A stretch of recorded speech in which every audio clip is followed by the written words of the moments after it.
గత 5 సంవత్సరాల నుంచి రాజధాని కోసం ఇక్కడ అమరావతి రైతుల పక్షాన తను మహిళా రైతు అయి ఉండి ఇక్కడ అమరావతి రైతుల కోసం పోరాడుతున్న మన మహిళా అమరావతి రైతు మన వరలక్ష్మి గారితో మాట్లాడే ప్రయత్నం చేస్తాం. మేడం గారు, కంగ్రాచులేషన్ మేడం గారు, మీ యొక్క పోరాటం ఫలించింది, న్యాయమే గెలిచింది. దీన్ని ఏ విధంగా చూస్తారు మేడం గారు? బిల్డ్ అమరావతి, సేవ్ ఆంధ్రప్రదేశ్, జై అమరావతి, జై ఆంధ్రప్రదేశ్. చాలా ఆనందంగా ఉందండి మాకు ఈ పోరాటం. నిజంగా ఆంధ్రప్రదేశ్ ప్రజలందరూ వాళ్ళ అమరావతి ఒక ఎజెండాగా పెట్టుకొని చేసిన వాళ్ళు, విశాఖపట్నం రాజధాని అనే ఎజెండాగా పెట్టి చేసిన వాళ్ళు ఎవరికి ఓట్లేసారో వాళ్ళందరికీ అర్థమైందండి. ప్రజలందరూ అమరావతినే గెలిపించారు. ఒకప్పుడు జగన్మోహన్ రెడ్డి 29 వాళ్ళకే కావాలి, వాళ్ళ కోసమే పెట్టాడు. వాళ్ళందరూ కూడా ఒక కులానికి చెందిన వాళ్ళు, వాళ్ళకే పెట్టాడని చెప్పేసి దుమ్మెత్తిపోసాడు. గత 5 ఏళ్ల క్రితం ఆయన సచివాలయానికి వచ్చినప్పుడు పద్దాక అదే మాట అనేవాడు. కానీ వాళ్ళు 29 వాళ్ళకి పెట్టాడు. మరి మీరు పెట్టిన 26 జిల్లాల వాళ్ళకి వచ్చిందో ఇది మీరే గ్రహించాలి. ఇది మీ విఘ్నతకు వదిలేస్తున్నాము. విశాఖపట్నం వాసులు కూడా తిరస్కరించారు, మాకు రాజధాని వద్దని. అది గ్రేట్ అండి. వాళ్ళు కూడా మాకు రాజధాని అక్కర్లేదని వాళ్ళు కూడా తిరస్కరించారు. అమరావతి ఏకైక రాజధానిగా ఉండాలని మాకైతే చాలా ఆనందంగా ఉందండి. ప్రజలందరికీ నిజం కృతజ్ఞతలు. ఇవాళ గనక ఈ రాష్ట్రంలో రాజధాని ఏమాత్రం జగన్మోహన్ రెడ్డి గారికి గెలిచిన ముఖ్యమంత్రిగా మళ్ళీ అయినా సరే నిజంగా అమరావతి రైతులు మూకుమ్మడిగా ఆత్మహత్యనండి. మాకు వాళ్ళు మేము రూపాయి తీసుకోకుండా భూములు ఇచ్చి మా పిల్లల భవిష్యత్తు ఏంటని మేము రాష్ట్ర భవిష్యత్తు కానీ 75 సెంట్లు వదిలిపెట్టి మరి గత ప్రభుత్వం అన్నిటికీ ఒప్పించి మమ్మల్ని ఇవన్నీ చేస్తే ఆయన వచ్చాక ఇక్కడ కాదంటే ఇవన్నీ ఏమైపోవాలి, మాకు ఇప్పుడు చేసుకోవటానికి కూడా కాదు ఆ పొలం కూడా అలా తయారైనవి. కాబట్టి వాళ్ళ రాష్ట్ర ప్రజలందరికీ కూడా ఇది అమరావతి రాజధానిగా ఉండాలని నిర్ణయం ఓట్లు వేసినందుకు బాబు గారిని గెలిపించి మళ్ళీ అమరావతికి బాబు గారే ముఖ్యమంత్రిగా ఆంధ్రప్రదేశ్కి రావాలని నిర్ణయం అయితే చాలా ఆనందంగా ఉందండి. మాకైతే రైతులు ముఖ్యంగా పండగలాగే చేసుకున్నాం. మొన్న అయితే ఎలక్షన్ రోజు జగన్మోహన్ రెడ్డి గారు ప్రతిపక్ష పాత్ర కూడా లేనందుకు ఇంకా ఎగస్టా మాకు డబుల్ బెనిఫిట్ అనమాట. ఎందుకంటే ప్రతిపక్షం కూడా మళ్ళీ ఆయన ఏదో ఒకటి చేస్తాడు. ఆయన అయితే అసలు మామూలుగా లేదండి ఆయన ఎవరు.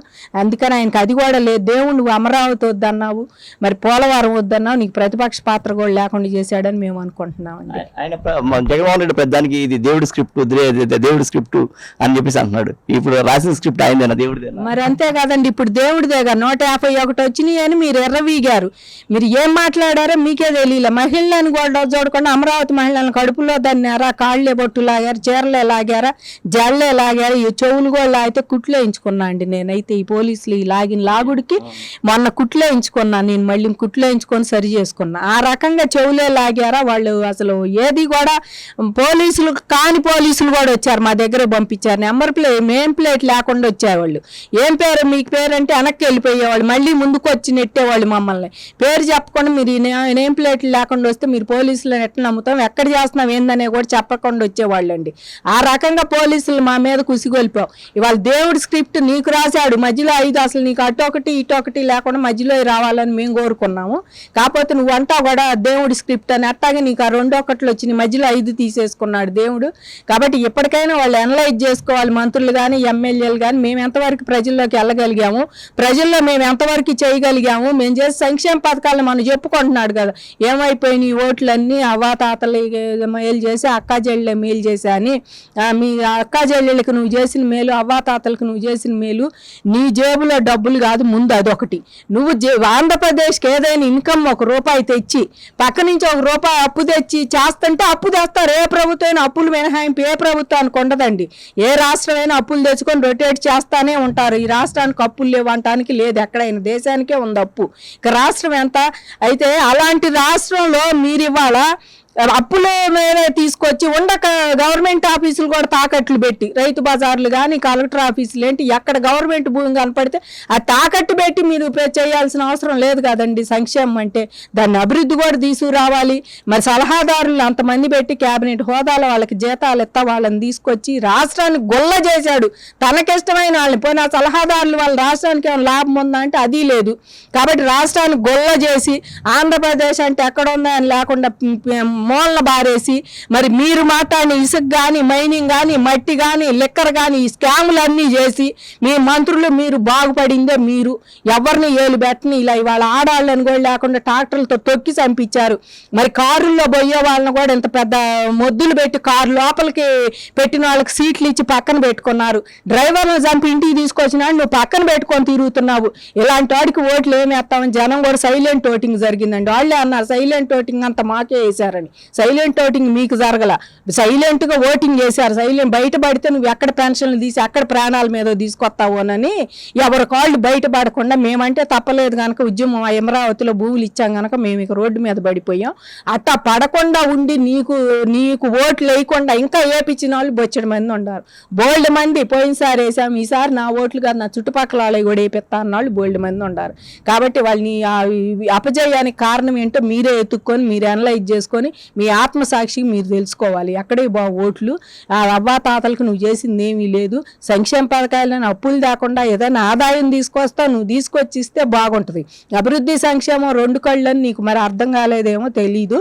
అది కాకుండా ఒక్క ఇంటితోనే చూస్తే మరి ఇట్టాగే ఉంటుంది. ఆ సంక్షేమం అయిపోయి చూసావు కానీ అభివృద్ధి చూడాల. ఆ సంక్షేమం కూడా 10 మందిలో నువ్వు ఇచ్చేది 4గురికే. ఎందుకంటే కరెంటు బిల్లు వచ్చింది, నీకు కారు ఉందో, నీకు మోటార్ ఉందో, నీకు అది ఉందో, నీకు ఇది ఉందని చెప్పి వాళ్ళ 6గురిని పక్కన పెడేసి ఆ 4గురికే ఇచ్చావు. ఈ చెట్టు కింద ఉండాలకే ఇస్తా అన్నట్టు చేసావు ఆ సంక్షేమం కూడా, రేషన్ కార్డు ఉండా కూడా. కాబట్టి ఇలాంటి జగన్మోహన్ రెడ్డి గారు ఎప్పటికైనా 11 సీట్లతో ఇంట్లో కూర్చొని నేనేంటా ఇంకా జనానికి ఎంత దగ్గరికి వెళ్ళాలా మేలు చేస్తా అన్నాడని నేను వెళ్ళామండి. మేము ఇప్పటికైనా ప్రజల పక్షాన నేను ఉంటాను, ఎప్పుడైనా చేస్తాను మన లైవ్లో చెప్పారు కదా. ఇప్పటికైనా గవర్నమెంట్ సహకరించండి, అమరావతి అభివృద్ధి కోసం ఒక ఎమ్మెల్యే గాని అడుగుదామని వెళ్తే పానీల లోపలికి మమ్మల్ని పోలీసులు అసలు రావటానికి లేదన్నారు. ముఖ్యమంత్రిగా ఉన్నప్పుడు ఏనాడు మమ్మల్ని చూశారు కూడా, ఆయన్ని మేము చూశారు. మా ముందు క్యాన్వా వెళ్తున్నా మా ముందు దడి 400 పోలీసులు, మేము 100 మంది ఉంటే 400 పోలీసుల్ని ఎదరు అసలు ఆయన కనపడకుండా నుంచోబెట్టుకునేవాడు. ఎమ్మెల్యేలు కూడా దాదాపు కలవడానికి ఇష్టపడాల ఆ టైంలో. అవునండి, ముఖ్యమంత్రి అట్లా జరిగింది. మేడం గారు ఇప్పుడు అమరావతిని దాదాపుగా చంద్రబాబు నాయుడు గారు పాడి ఆవులాగా చేసి వెళ్ళారు. దాన్ని ఒట్టుపోయేటట్టు చేసిన ఘనత వైఎస్ జగన్మోహన్. మొన్నటి దాకా అడవిలాగా అయిపోయింది. చూసేవాళ్ళు అందరూ దాదాపు కన్నీళ్ళు పెట్టుకున్నారు. దీన్ని ఎలా చూస్తారు? చాలా బాధ అనిపిస్తుందండి. అమరావతిని చంద్రబాబు గారు ఎంత బాగా చేశారో అమరావతి మీద దృష్టి పెట్టి నిజంగా బాబు గారి గురించి ఇవాళ మాట చెప్పాలండి. ఎన్నాళ్ళు మేము చెబుతూ మీకు పార్టీ అంటారు కానీ ఆయనకు ప్యాషన్, నిజంగా డెవలప్మెంట్ అనేది చంద్రబాబు గారికి ఒక ప్యాషన్ లాంటిది. ఆయన ఎక్కడుండా సరే, మన పక్కన సైబరాబాద్ ఈ మధ్య పోయాం మేము, చానాళ్ళ తర్వాత వెళ్ళాను, 10 ఏళ్ల తర్వాత వెళ్ళి అసలు మొన్న అక్కడ చూస్తుంటే నిజంగా ఇంత ఆదాయం వీళ్ళకి అప్పచెప్పారు. నువ్వు ఎవరైనా ముందు బాట అది తెచ్చింది కానీ మైక్రోసాఫ్ట్ తెచ్చిన ఘనత బాబు గారిది, ఫస్ట్ బిల్ గేట్స్ ద్వారా. అలాంటి ఆయన ఇవాళ ఇక్కడికి వచ్చి ఇంకా ఏదో చేస్తానన్నా వీళ్ళెవరూ కూడా ఆయన చేసేవాడేనండి. ఈ 5 ఏళ్ళు ఉంటే అసలు స్వర్గమే. నిజంగా అమరావతి అనేది ఒక ప్రపంచంలోనే టాప్ రాష్ట్రం అయ్యేది. చిన్న రాష్ట్రమైన అమరావతిని అందరూ చూసేవాళ్ళు. మీరు దానికి ఉదాహరణ హ్యాపీనెస్ హోమ్లు, అవి అరగంటలో ఆన్లైన్లో అయిపోయినాయి ఆయన పెడితే. మరి ఎన్ఆర్ఐలు ఎంతో మంది కొనుక్కున్నారు వాటిని. కాబట్టి వాళ్ళు ఇదంతా చేసిన ఆయన ఘనత ఎక్కడే బాదు. డెవలప్మెంట్ చేసేవాడు. ఈ 5 ఏళ్ళు ఉంటే నిజంగా మాకు ప్రజలకి ఎంతో ఉపయోగపడేదండి. ఆంధ్రప్రదేశ్ ప్రజలు బయట వాళ్ళ పిల్లలు ఎక్కడ చదువుకొని బయట రాష్ట్రాల్లో ఇన్కమ్ ట్యాక్స్ కడుతున్నారు, ఉద్యోగాలు చేస్తారు. చదువేమో ఖర్చు పెడతాం మేమవుతుంది మన రాష్ట్రంలో. పక్క రాష్ట్రాల్లో పోయి వాళ్ళు కడతా చదువుకుంటే ప్రాణం ఉసూరు, మనం జీతాలు 1000 ఇన్కమ్ ట్యాక్స్ కడుతుంటే పక్క రాష్ట్రాల్లో పోయి అయ్యో ఇక్కడ మనకి వస్తే బాగుండేది అనిపించింది. అలాంటి కళ ఆంధ్రప్రదేశ్ అమరావతి రూపంలో వస్తే అక్కడ కూడా వెళ్ళగొట్టారు. మరి ఇవాళ కాలేజీలు ఎన్ని ఉండేయండి, 2 కాలేజీ SRM విట్టు ఇవాళ అది దేశం నేషనల్ స్థాయిలోనే పెద్ద కాలేజీలు. అలాంటి కాలేజీలు 2 తెచ్చి పెడితే 29 పిల్లల కోసం తెచ్చారండి. మా పిల్లలు చదివేది ఇందులో పట్టుమని 5,000 మంది కూడా లేరండి. ఈ చుట్టుపక్కల పిల్లలు అందరూ పక్క రాష్ట్రాలు పక్క జిల్లాల పిల్లలే వచ్చి చదువుకుంటున్నారు ఇక్కడ. అట్లాగే ఏది పెట్టినా సరే బాబు గారు మంచి డెవలప్ చేస్తారు. మనం జ్యోతిష్కుడి దగ్గరికి వెళ్తే గతంలో చెప్పాడు, ఈసారిది కూడా నమ్మాలనుకుంటాం మనం. గతంలో చెప్పినవి జరిగినాయి, ఈసారి పోతే జరిగిద్దని. అట్టనే బాబు గారు గతంలో ఆయన చూసిన డెవలప్మెంట్ చూసి ఇక్కడ కంపల్సరీ చేసేవాళ్ళు ఆయన డెవలప్మెంట్ అనేది అమరావతి. కానీ ఆయన 5 ఏళ్ళు మూలను కూర్చోబెట్టారు. అది ఆంధ్రప్రదేశ్ ప్రజలకు మా దురదృష్టం అని మేము అందరం అనుకుంటున్నాం. ముఖ్యంగా అమరావతి దురదృష్టం, రైతులకు భూములు ఇచ్చిన వాళ్ళు దురదృష్టం అని కూడా అనుకుంటున్నాం అండి. మా గనక డెవలప్ అయితే చాలా బాగుండేది. ఆ 40 సెంట్లోనే మాకు ఎకరానికి ఇన్ఫ్రాస్ట్రక్చర్ మొత్తం చేసి ఇవ్వాలి. రేపు అది కూడా రిక్వెస్ట్ చేసి బాబు గారిని అడగాలనుకుంటున్నాము. ఆ పాడి ఆవు లాంటి దాన్ని ఆయన చేసింది నేను చేయకూడదు. జగన్ ఏం ఏంటంటే అండి, జనం మీద కచ్చా, ఆయనకి పొలాలు ఇచ్చారు అడగగానే, ఇంత పొలాలు ఘర్షణ లేకుండా. ఎట్లయినా బాబు గారు చేసిన ఒక మనిషి మీద ఆయన కచ్చి ఎంత ఉందంటే, అమరావతి అభివృద్ధి ఇక్కడే జరిగిద్ది, మొత్తం 3 ప్రాంతాల్లో జరగాలని పెట్టా నేనని చెప్పి 3 రాజధానుల కాన్సెప్ట్ మీద చెప్పుకొచ్చాడు. పోలవరం ఎందుకు పెట్టాడు మరి? పోలవరం గోదావరి నీళ్ళు అక్కడ ఉంటేనే అక్కడ వాళ్ళు మునిగిపోయి సస్తా ఉంటారు వరదలు వచ్చినప్పుడు అలా అని పెట్టాడా? మరి వాళ్ళ నాన్న కలగదా పోలవరం ప్రాజెక్టు రాజశేఖర రెడ్డి గారిది? అదే ఎందుకు డెవలప్ చేయలేను? కనీసం తట్ట మట్టేసావా? పోవటం చూసి రావటం, కేంద్రం అట్టంది, కేంద్రం ఎట్టంది, కేంద్రాన్ని నేను కాగితాలు పంపించా, వాళ్ళు కాగితాలు పంపించారు, అంత ఎత్తు అన్నారు, ఇంకా దించాలన్నారు, ఇంకా ఈ గేట్లు సరిగ్గా లేవు, అవి లేవు, ఈ వాకదనలు చెప్పి ఈ నెలలో పూర్తి చేస్తాం, ఈ సంవత్సరం పూర్తి చేస్తాం, నీ నీళ్ల శాఖ మంత్రులు చెప్పుకోవచ్చు, అంబటి రాంబాబు, అనిల్ యాదవ్ చెప్పి దాని మీద ఇసుక మట్టి కూడా పోయిలా. ఎందుకంటే ఆయనకి ఏది చెయ్యాలని లేదండి. అమరావతి మీద అభివృద్ధి అని చెప్పాడు కానీ, అభివృద్ధి 3 సార్లు జరగాలని పెట్టాను అన్నాడు కానీ, ఆయన పోలవరం కూడా చేయలేదంటే ఆయనకు అభివృద్ధి ఎక్కడా ఇష్టం లేదు. ఆంధ్రప్రదేశ్లో జగన్మోహన్ రెడ్డికి ఇష్టపడేవాడైతే పోలవరం పూర్తి చేసి రైతులకు నీళ్లు అందించేవాడు బోల్డ్. అది అంతా రాయలసీమ దాకా ఆ నీళ్లు పోతాయండి. అలాంటి దాన్ని పక్కన పెట్టాడు. వాళ్ళ చిత్తూరు జిల్లాలో పాతిరెడ్డిది కానీ ఏదైనా పట్టించుకున్నాడా? మిగులు జలాల మీద మాట్లాడుతున్నాడా? కాబట్టి ఆయనకి ఎక్కడా ఇష్టం లేదండి. చిత్తూరులో కూడా నేను నీళ్ళు ఎత్తున్నాను చెబుతున్నాడు పొంగనూరు పెద్ద పులి, నేను ఉండాను, నేను చేస్తున్నానని. మరి చేసే పెద్దిరెడ్డి గారు వాళ్ళు ఏ రకంగా గెలిచావో నువ్వు అందరికీ నేను చూస్తేనే అక్కడ భయపడిపోతున్నారు జనం, ఏం చేస్తావు అని. పోయినసారి అంతే చేశారు మీరు అందరూ. చంద్రబాబు అక్కడికి వస్తేనే ఫ్లెక్సీలు అందరూ కట్ చేసి పారేశారు. పోయినసారి ఫ్లెక్సీలు తీసేసి జనాన్ని కొట్టి నాన్న యాగే చేసావు. నువ్వు నీ ఊరికి అందరినేవా తెచ్చి నీళ్ళు ఇవ్వగలిగారా? మీరు తీసుకొచ్చి నీళ్ళు ఇవ్వగలిగారా? గాలేరు తీసుకొచ్చి నీళ్ళు ఇవ్వగలిగారా? కాబట్టి వీళ్ళు ఎక్కడ ఏమీ చేయలేదండి. రాయలసీమ బిడ్డలము మేమేదో కనపడాలి, మా స్మగ్లింగ్ మేము చేసుకోవాలి, మా స్కాములు మేము చేసుకోవాలనే కానీ ఆఖరికి ముఖ్యమంత్రితో సహా అట్టాగే ఉన్నాడు. ఆయన వల్ల కేసుల కోసమే చూసుకున్నా అండి. పదవల్ల మోడీ దగ్గరికి వెళ్ళి నేను మెడలు వంచుతానని నువ్వు తిరిగేటప్పుడు ఏం చెప్పా? 25 మంది ఎమ్మెల్యేలు ఇస్తే మెడలు వంచుతాను అన్నావు. నువ్వు కాదు మెడలు వంచింది, వెళ్ళి వాళ్ళ కాళ్ళకాడు కూర్చుంటే మోడీ మెడ ఉంచి ఏందయ్యా వచ్చావా, డబ్బులు తెచ్చావా, నా వాటా నాకు ఇచ్చావా నిన్ను అడిగి పంపించేవాడు. అంతేగాని వాడు నువ్వు కాదు మెడలు ఉంచేది, వాళ్ళని మంచి కింద కాళ్ళకాడు కూర్చునేవాడు పోయి నీ కేసుల కోసం. ఇవాళ నుంచి కాసుకోవాలి నువ్వు, నీ భార్య, మీరందరూ కేసుల్లో ఉండారు. ఎన్నాళ్ళు నీ పదవి అనేది కేంద్రాన్ని అడ్డం పెట్టుకొని నిజంగా కేంద్రం ఇవాళ ఎన్డీఏ కూటమిలో ఉండి ఒకళ్ళని అడగదలుచుకున్నా అండి.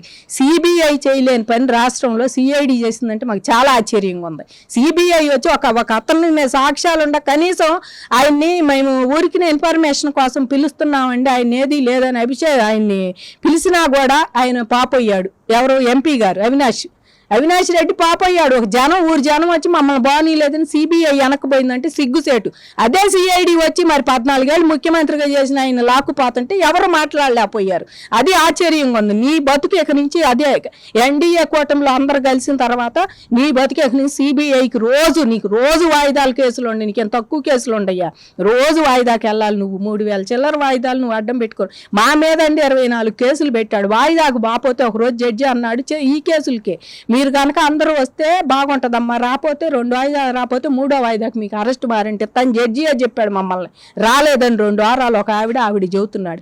నువ్వు 3000 చిల్లర వాయిదాలో బాపైనా నీకు ముఖ్యమంత్రి అని మినహాయింపు ఇచ్చారు. కాబట్టి ఇప్పటికైనా సరే నువ్వు మార్చుకొని నువ్వు ఇప్పటికైనా నీ కేసులు నువ్వు వెళ్ళు, చట్టాన్ని గౌరవించాలి, నువ్వు వెళ్ళాలి. చేసిన తప్పుకి ఎవరైనా బలించాల్సిందే, కర్మ ఎవరిని వదిలిపెట్టదు.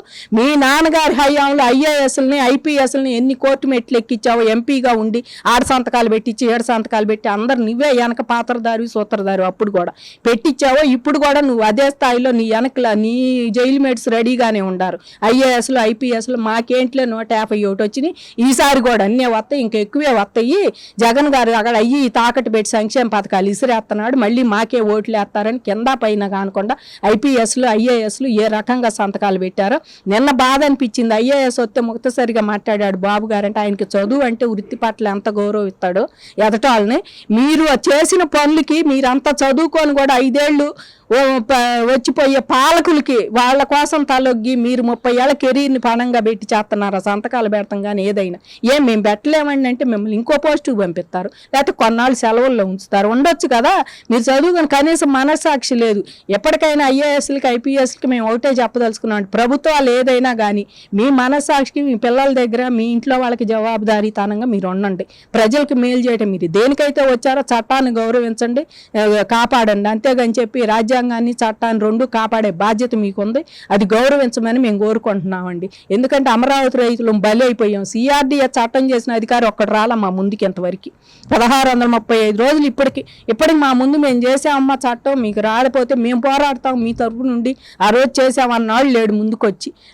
మరి పాలకుడు కానీ ఎవరన్నా మమ్మల్ని వచ్చి పలకరించిన పాపాన్ని పోయారండి. ప్రభుత్వాలు ఏదైతే వాళ్ళకే, ఏ ప్రభుత్వం అయినా చేయాలండి, మీరు సహకరిస్తారు చేస్తారు ప్రజలకి. కానీ జగన్మోహన్ రెడ్డి చేసిన ఆగం కానీ ఆ అవినీతి కానీ ఐఏఎస్లు పాలు పంచుకున్నందుకు చాలా బాధ అనిపిస్తుందండి. ఐపీఎస్లు కానీ ఐఏఎస్లు కానీ ఎప్పటికైనా వాళ్ళు కూడా మనసాక్షిని చూసుకొని మేము ఎంతవరకు చేసాం ప్రజలకు మేలు ఈ ప్రభుత్వంలో చూసుకొని ఇక నుంచి ముందు ప్రభుత్వంలో అయినా ఏ ప్రభుత్వాలు ఏ అయినా సరే మీరు ప్రజలకు మంచి చేయాలని మేము కోరుకుంటున్నామండి. మేడం గారు, నేను నిన్న చూసాను, నిన్న మీరు జగన్మోహన్ రెడ్డి గారి ఇంటికి వెళ్ళారు, మీరు ఎన్నికలు వెళ్ళారు అంటే యాక్చువల్గా మనోడి దాకా అందరికీ అదే ఓదార్పు యాత్ర చేశారు. ప్రస్తుతానికి ఇప్పుడున్న అక్కడ ఇప్పుడే వెళ్ళొచ్చాం అక్కడికి, అక్కడ జనాలు వస్తున్నాయి అక్కడికి దాన్ని ఆయన ఓదార్చడానికి. దీన్ని ఏ విధంగా చూస్తారు, మీరు నిన్న ఎందుకు వెళ్ళారు? అదేనండి, ఆయన చెప్పే దేవుడి స్క్రిప్ట్ అంటాడు కదా, అదే ఇప్పుడు రాశాడు అనమాట. దేవుడి స్క్రిప్టే ఇదంతా. మీరు ఓదార్పు యాత్ర పేరుతో ప్రతిపక్షంలో లేకుండా ప్రతిపక్షంలో ఉన్నప్పుడు ఆయన చేసే పనులన్నీ కూడా అని చెప్పేసి లేచి వెళ్ళిపోయి ఇప్పుడు ఎదురు తిరిగారు అమరావతికి. అప్పుడు ఒప్పుకొని నా పాదయాత్రని పాదయాత్రని పచ్చిబద్దల యాత్రని ఊరంతా తిరిగి వచ్చి ఇక్కడ ఏం చేస్తుందో కూడా నువ్వు చూసుకోవాలా. ఇప్పుడు వచ్చి అమరావతి రావటానికి లేదు ఇవన్నీ చేశాడంటే మేమెట్టా ఒప్పుకుంటాం. అట్టాగే నీకు ప్రతిపక్షం కూడా లేకుండా పోయింది ఈసారి. ఇప్పుడు నిన్ను ఓదార్చాలి జనమందరూ. నువ్వు కనుక దేశంలో తిరిగి మా నాన్న చచ్చిపోయాడని ఓదార్చి పార్టీకి నీ పార్టీ పెడతానికి అదొక వంక పెట్టుకొని, నువ్వు లీడర్ అవటానికి అదొక వంక పెట్టుకొని కాంగ్రెస్తో విభేదించి తిరిగావు ఆ రోజు. ఇవాళ నిన్ను ఓదార్చడానికి నీ ఇంటి ముందు క్యూ కడుతున్నారు జనం. ఎందుకు ఓదార్చాలనుకుంటున్నారంటే నిన్ను, అది ఓదార్పు కూడా కాదండి. ఆయనకి అయ్యో ఇప్పటికైనా నీకు దేవుడు అనేవాడు న్యాయం చేస్తాడు. కింద నువ్వు రాజ్యాంగాన్ని శాసనాన్ని వెట్ట రాసుకున్నా పైన దేవుడు అనేవాడు న్యాయం చేస్తాడని చెప్పి నిన్ను ఓదార్చడానికి జనం, అది నీకు తెలియటానికే కానీ నిజంగా నిన్ను ఓదార్చడానికి అయితే ఎవరు, నిన్ను ఓదార్చాలని అయితే ఎవరు రారండి. నిన్న మేము పోయింది కూడా అమరావతికి ఎకనించైన ఏకైక రాజధాని సాధించాము మేము. నువ్వు ఎంత చేసినా దేవుడు మా ఎన్నున ఉన్నాడు. మేము ధర్మాన్ని కాపాడాము. ఆ రోజు భూమికి రాజధాని లేదంటే భూములు ఇచ్చి ధర్మాన్ని కాపాడాం. మేము ఇవ్వము అనలేదు. ఎంత పండే పొలాలు కూడా, వాళ్ళ నీళ్ళ ఒడ్డు పొలాలు కూడా మేము 5 కోట్ల రూపాయలు అమ్ముతున్నా కూడా మేము ఇచ్చాము. ఆ రోజు ధర్మాన్ని కాపాడాము. అడగగానే వాటర్ ఫెసిలిటీ ఉంది, సమదూరంలో ఉంది, రాష్ట్రానికి అన్ని మధ్యలో ఉందని అడిగితే ఇచ్చాం. మేము కాపాడాం కాబట్టి ఇప్పటికి మా ధర్మం మమ్మల్ని కాపాడింది, అదే ధర్మం ఉంది మా దగ్గర అని చెప్పడానికి ఆయనకి నేను వెళ్తే మాకు కూడా ఇవ్వలేదండి. ఆయన అపాయింట్మెంట్ ఇవ్వడంట, ఇవ్వనన్నారండి. పోండి అన్నారు. ఆయన ముఖ్యమంత్రిగా ఉన్నప్పుడు ఎవరికి ఇవ్వాల, మంత్రులకి ఎమ్మెల్యేలకే లేదు అపాయింట్మెంట్. ముఖ్యమంత్రిగా ఉన్నప్పుడు కనీసం కామన్ మ్యాన్కి ఏమిస్తాడు, స్పందన కార్యక్రమాన్ని పెడితే ఆడ కలెక్టర్లు మిగిలిన వాళ్ళు చూసుకోవటమే కానీ ఆయన ఏనాడు లోపలికి వచ్చి మాట్లాడింది లేదు. కాబట్టి ఎప్పటికైనా సరే జగన్మోహన్ రెడ్డి గారికి ఓదార్పు యాత్ర ఇప్పుడు కాండి 5 ఏళ్ళు ఉంటుంది ఓదార్పు యాత్ర. ఎందుకంటే ప్రతిపక్షం కూడా లేదు, పార్టీ ఆఫీస్ కూడా ఇప్పుడు వాళ్ళ ఇంటి ముందు తెచ్చుకుంటున్నాడని చెబుతున్నారు. నిజమవుతుందో మరి, అది కూడా వస్తుంది ఒక వార్త. పక్కనున్న పార్టీ ఆఫీసు కూడా ఆయన ఇంటి ముందుకే తెచ్చుకుంటున్నాడంట. నిన్న ఎమ్మెల్యేలు ఎంపీలు ఓడిపోయినాక ఆయన ముందుకు వెళ్ళారండి. నిన్న కూడా నుంచోనే ఉండారు. కూర్చోటానికి కుర్చీలు కూడా 3-4 కూర్చున్నారు. మిగిలిన వాళ్ళు ఆయనకి ఎదురు గిట్ట పెట్టుకొని నుంచున్నారు ఎమ్మెల్యేలు. ఇంకా మీకు సిగ్గు లేదురా బాబు, ఎమ్మెల్యేలకు కూడా ఇంకా సిగ్గు లేదు. నేనైతే అదే చూస్తాను, ఇంకా మీకు సిగ్గు లేదు. సిగ్గు ఉంటే ఓడిపోయినాక ఆయన మొహం చూడరు, మీ జగన్మోహన్ రెడ్డి అనేవాడి మొహం. ఎందుకంటే ఏనాడు మిమ్మల్ని ఒక్కరోజు మీ నియోజకవర్గంలో జనానికి సమాధానం చెప్పలేని మీరు ఇప్పటికైనా మేము జనం మధ్యలోకి వెళ్ళాలి, ఇట్లా చేస్తే మమ్మల్ని ఏమైనా అంటారని కూడా లేకుండా వెళ్ళి మళ్ళీ జీగోజూరంట నుంచున్నారంటే మిమ్మల్ని ఏమనాలి? మీరు బంతి కూటికి, మరి ఇంకోటి అంటారు సామెత ఉంది, రెండిటికి ఇంటి కూటికి బంతి కూటికి రెండిటి చేద్దారు మీరైతే. ఇప్పుడు నేను అదే అనుకో ఎమ్మెల్యేలు ఇప్పుడు ఈ 11 మందిలో కూడా మెల్లిగా జారుకుంటారు అనుకుంటున్నామండి. 5-6 కంపల్సరిగా పక్క పార్టీలోకి వెళ్తారు. ఆయనకి జరిగేది ఇదే. ఈయన వెమ్మటి ఉండేది 4 కూడా ఉండరు. ఎగిరి పడిన గంత, అదే ఎగిరిన ఎద్దు గంత మోసిద్దని సామెత ఉంది. ఎగిరి అహంకారపూరితంగా ఈ జుట్లు బీక్కోవటం మీడియా ముందుకు వచ్చి నేనేం బేకలేదు, నేను ముఖ్యమంత్రి అయినట్లా చేస్తాడా? ఆయన అహంకారపూరితానికి నేనైతే ఆయన సూసైడ్ చేసుకుంటాడు అనుకున్నా అండి. నిజంగా అంతే అనుకున్నాం. ఇంత తక్కువ వచ్చింది నేనేం చెయ్యాలనుకుంటాడు అనుకుని ఈ జైలు కేసులు ఉండే ఇవన్నీ. కానీ మళ్ళీ తెల్లారి వచ్చి ఇట్టా అనుకుంటా మాటలు చెబుతా ఏమైపోయినాయో ఓట్లు ఏమైపోతాయండి? ఏమవు. మీ అమ్మ, నీ చెల్లెలు, నీ అక్క చెల్లెళ్ళు బయట వాళ్ళని అడగబాకు, ముందు ఆ ఇంట్లో వాళ్ళని అడుగు వేసారా అని మీ అమ్మని మీ చెల్లెళ్ళని అడుగు. అప్పుడు తెలిసింది నీకు ఓట్ల శాతం ఎంత ఉందో. బయట అక్క చెల్లెళ్ళు ఇంట్లో గెలవలేనాడు రచ్చ గెలవలేడు. ఇంట గెలవాలి, రచ్చ గెలవాలి. నువ్వు ఇంట గెలవకుండా ఇంట్లో వాళ్ళని బయటికి పంపించి వాళ్ళు తలా ఓ పార్టీ తలా కోట్ల చుట్టూ తిరిగాడు, నీకెలా నచ్చుతారు? కాబట్టి ఇప్పటికైనా నువ్వు అక్క చెల్లెల్ని అంత తేలిగ్గా అంచనా వేసుకోబాకు. ఎవరైనా పథకాలు ఇస్తే తీసుకుంటారు, ఎందుకంటే అది నీ సొమ్ము కాదు, ఎవరి సొమ్ము కాదు, ప్రభుత్వం నుంచి వచ్చేదే కాబట్టి అది మళ్ళీ మేము కట్టాల్సిందే తిరిగి, అది పన్నుల రూపంలో. కాబట్టి ఎవరిచ్చినా ఏ పన్ను ఏ ప్రభుత్వం ఇచ్చినా పన్ను ఎవరిచ్చినా తీసుకుంటారు సంక్షేమ పథకాలని. నీకే ఓటేయాలని లేదు. నువ్వు ఇంకోటి ల్యాండ్ టైటిలింగ్ చట్టం అని తెచ్చావు లాస్ట్లో ఓటి. నీ ఫోటో మీ పెద్ద కొడుకునని మా పేస్ పుస్తకాల మీద కూడా పొలాల మీద కూడా నీ ఫోటో వేయించుకున్నావు. నువ్వు పెద్ద కొడుకు అని అశాంతం ఇంట్లో ఫోటోల్లో కూడా పెద్ద కొడుకు అవుతావు, ఎవరు అనుకోరు కదా. ఇలాంటివన్నీ చేశాక జనానికి ఇంకా బాగా భయపడిపోయారు.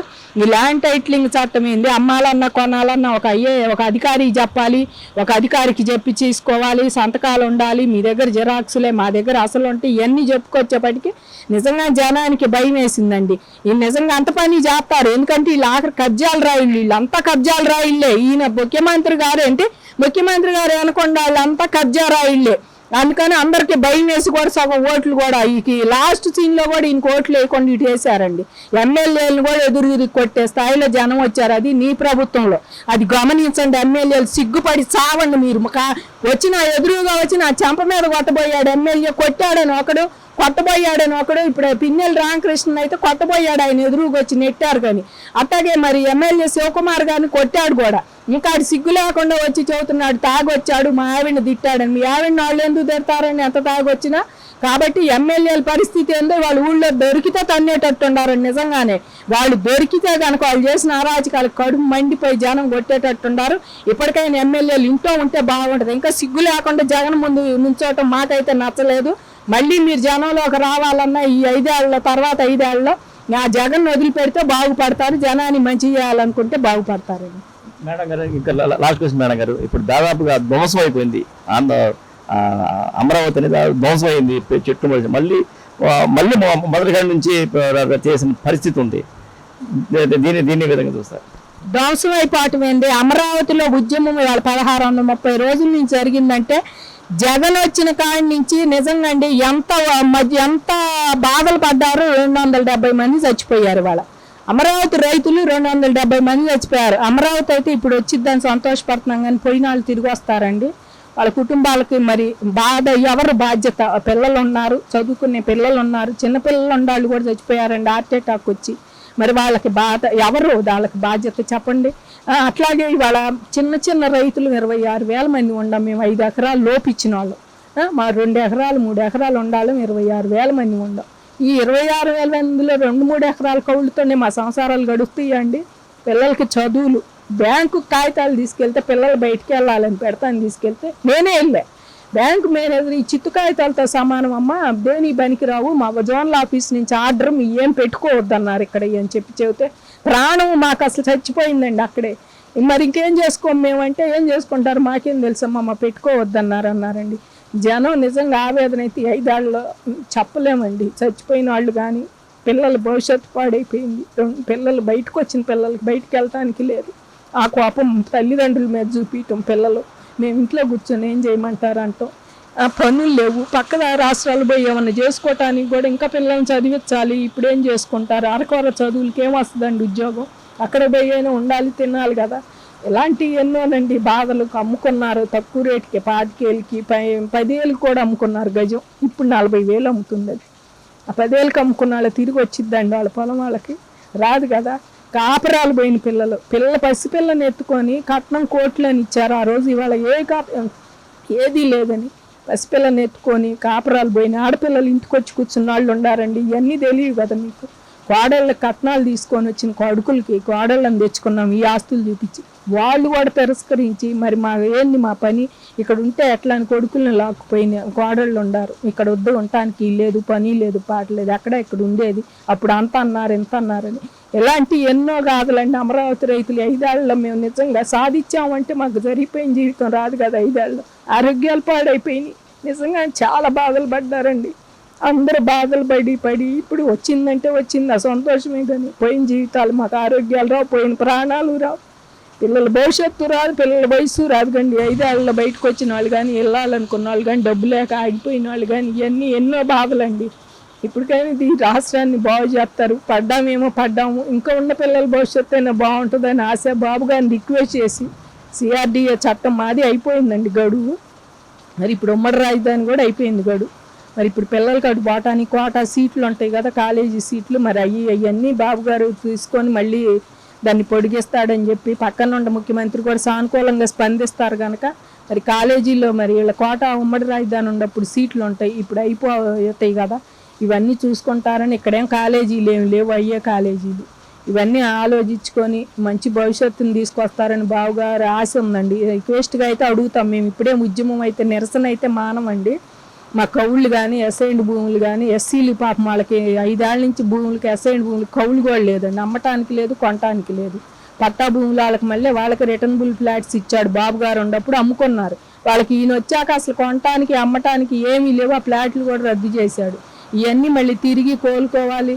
వాళ్ళ భాగ్యనగరం కన్నా పెద్ద నగరంగా అమరావతి అభివృద్ధి చెందాలి. ఆంధ్రప్రదేశ్లో ఉన్న పిల్లలందరూ చక్కగా ఆంధ్రప్రదేశ్లోనే మరి కియా మోటార్స్ లాగా ఇంకో భోగాపురంలో పెద్ద విమానాశ్రయం కట్టాలని బాబు గారి ప్లాన్ అప్పట్లో. అవన్నీ చేసి మంచిగా ఆంధ్రప్రదేశ్లో పిల్లలు ఇక్కడే భవిష్యత్తులో ఇక్కడే ఉండేటట్టు, ఆంధ్రప్రదేశ్కి మంచి ఇన్కమ్ వచ్చేటట్టు చేస్తారని మేము అనుకుంటున్నామండి. మేడం గారు, మీరు మీ కళ్ళు చెమర్చినాయి, మాకు కూడా చూసి అట్లా కాదు. ఎందుకంటే అరే రైతులు ఎన్ని కష్టాలు పడ్డారో, ఎంత ఆవేదన చెందారో, ఒకరు ప్రాణాలు విడిచారు. వాళ్ళు పెయిడ్ అయ్యాక నింద ఒకటి పెయిడ్ ఆర్టిస్టులు ఏందండి, మమ్మల్ని పెయిడ్ ఆర్టిస్టులు, మీరు వాచి పెట్టుకున్నారు, మీరు నగలు వేసుకున్నారు, మీరు మంచి చీరలు కట్టుకున్నారు, ఎన్నో మా మీద నిందలు. ఏ వాచీలు పెట్టుకున్నా, ఐఫోన్లు ఉండా వాచీలు పెట్టుకున్నా, ఇవాళ ఇక్కడి నుంచి 50 ఏళ్ల క్రితమే NRIలు ఉండారండి ఇక్కడ ఈ ఊళ్ళల్లో. నది ఒడ్డులలో మీరు గోదావరిలో కానీ, కృష్ణా నది ఒడ్డును కానీ ఎక్కడైనా సరే ఇక్కడ పొలాలు మంచి పొలాలు ఉంటే పిల్లలు ఎప్పుడో చదువుకోవడానికి వెళ్ళిన వాళ్ళు ఉండారండి. 50 ఏళ్ల క్రితమే మా ఊరు వాళ్ళు ఇక్కడ చుట్టుపక్కల వాళ్ళు NRIలుగా ఉన్నప్పుడు. ఇప్పుడు ఐఫోన్లు ఉంటే తప్పేంటి, మాకు వాచీలు ఉంటే తప్పేంటండి? మా తల్లిదండ్రుల సొమ్ము, మా భర్త, మా అత్త మామల సొమ్ముతో మేము పెట్టుకుంటున్నాం, ఎవరు ఇవ్వలేదు కదా మాకు అవన్నీ. కాబట్టి వీళ్ళు అవి కూడా పెట్టుకోకూడదు. రైతు అంటే గోసి గుడ్డ కట్టుకోవాలి, వీళ్ళు చీరలు కట్టుకున్నారు, మగవాళ్ళు ఏమో చక్కగా ప్యాంటు షర్ట్లు వేసుకొని లుంగీలు కట్టుకుంటున్నారంటే ఇవాళ మిషన్లు వచ్చి ఎకరం 4 ఎకరాలు 2 గంటల్లో ఊడ్చే మిషన్ వచ్చింది. 4 ఎకరాలు ఏందండి, 10 ఎకరాలు కూడా 2 గంటలు పడతలే వాళ్ళు వరికోతల మిషన్లు పెడితే. అలాంటి టైంలో టెక్నాలజీ ఎంత పెరిగినా ఇంకా గోసికొడ్లు కట్టుకోలేదు, వీళ్ళు మురికి దారటం లేదు. ఇంకా రైతులు వెనకట్లాగా ఉండాలంటే ఎవరుంటారండి రైతులు? వాళ్ళ పిల్లలందరూ చదువుకుంటున్నారు. పిల్లలు నిజంగా వాళ్ళ మధ్య తరగతి వాళ్ళని కూడా, మిడిల్ క్లాస్ వాళ్ళని కూడా అమెరికా పోతున్నాం పిల్లల దగ్గర కంటే బాబు గారు చదివేనండి ఒక రకంగా చెప్పాలంటే. ఇదంతా ఐటీ తీసుకొచ్చి బాబు గారు ఎంత చేశాడో, ఈ 25 ఏళ్లలో, ఈ 30 ఏళ్లలో పిల్లలు ఎంత డెవలప్ అయ్యారో. ఇవాళ పిల్లలు అందరూ చదువుకొని చక్కగా ఐటీ కాలేజీలు కానీ వాటికని ఆ రకంగా పక్క దేశాలకు వెళ్తా మా పిల్లలు ఉన్నారు, మేము వెళ్తున్నామంటే సంతోషం. ఇదంతా బాబు గారు క్రెడిట్ అని నిజం మాట్లాడాలంటే. ఏ ఒక్క ముఖ్యమంత్రి కూడా ఇంత టెక్నాలజీ ఉపయోగించి చేయలే. ఇవాళ చేసి వాళ్ళు చదువుకోవాలి, రైతుల పిల్లలు రైతులు వద్దు అన్నాడు బాబు గారిని, ఆయన మీద ఒకటి చెప్పారు. ఇవాళ ఆయన వద్దంటలో మేమే అనుకుంటున్నామండి, రైతుగా ఉండి పిల్లలు రైతులు ఎంత బాధలు పడుతున్నారండి. మేము ఒక పండటానికి వస్తే రేటు ఉందా? తడిసిన ధాన్యం బయట యార్డుల్లో పడేసి తడిసిపోయిన దిక్కు లేదు ఇవాళ. అలాంటి రైతులకి ఏ ప్రభుత్వం సరిగ్గా చేస్తే రైతే అవ్వాలి నా పిల్లాడు కూడా అనుకుంటాడండి. అలా లేదు. ఇవాళ వాన వచ్చి పంట పోతే వాళ్ళు ఇచ్చే నష్టపరిహారం మా పొలంలో మళ్ళీ ఊడ్చి బయట వేయటానికి చాలటల్లా, నష్టపోయిన పంటను మొత్తం తీసేసి మళ్ళీ పంటకు అదును చేయడానికి చాలటల్లా, వాళ్ళు ఇచ్చే నష్టపరిహారం దానికి కూడా చాలదు. కాబట్టి వాళ్ళు ఇచ్చే నష్టపరిహారాల కోసం దేనికోసం రైతు పండించుకోడండి. భూమి మీద మక్కువతో రైతు ఎంతసేపు అయినా పండించుకోవాలనుకుంటున్నాడు. ఇవాళ మేమే అనుకుంటున్నాం మా పిల్లలు రైతుగా ఉండటానికి లేదు, చదువుకొని చక్కగా ఉద్యోగాలు చేసుకోవాలి మేము బాబు గారు అంటాం కాదు. వాళ్ళు రైతులు ఆ స్టేజ్కి వచ్చారు. కాబట్టి ఎప్పటికైనా సరే మరి రైతుల్ని రైతుగా కొంచెం గౌరవించి ఆయన పంటకు సరైన ఆదాయం వచ్చి ఇవన్నీ చూస్తే బాగుంటుందండి. NDA ప్రభుత్వం కానీ మోడీ గారు కూడా దీన్ని ఆలోచించాలి. నల్ల చట్టాలు తెచ్చి మా దగ్గర 10 రూపాయలకు కొని షాపుల్లో ఏసీల్లో పెట్టి దాన్ని 100 రూపాయలకు అమ్మటం దారుణమే కదా మరి రైతుకి. కాబట్టి ఇలాంటివి కూడా ఆలోచించాలి. చంద్రబాబు కూడా ఇలా ఆలోచించి కాస్త రైతులకి ఏదైనా మేలు జరిగేది విత్తనాలు కానీ టయానికి, ఇక్కడంటే మాకు పంట లేదు కానీ మిగిలిన జిల్లాల్లో వాళ్ళకి ఇవన్నీ చూసి చక్కగా చేస్తే బాగుంటుందండి. రైతు పిల్లలు మళ్ళీ రైతులు అయ్యి దాన్ని చదువుకొని, ఇప్పుడు చాలా మంది పిల్లలు కొంచెం చదువుకొని టెక్నాలజికల్ గా కూడా అగ్రికల్చర్ చదువుకొని మళ్ళీ వస్తున్నారు. వాళ్ళు మా సేంద్రియ ఎరువులతో పండిస్తున్నాం మేము, కెమికల్స్ లేకుండా అని చెప్పి వస్తున్నారు.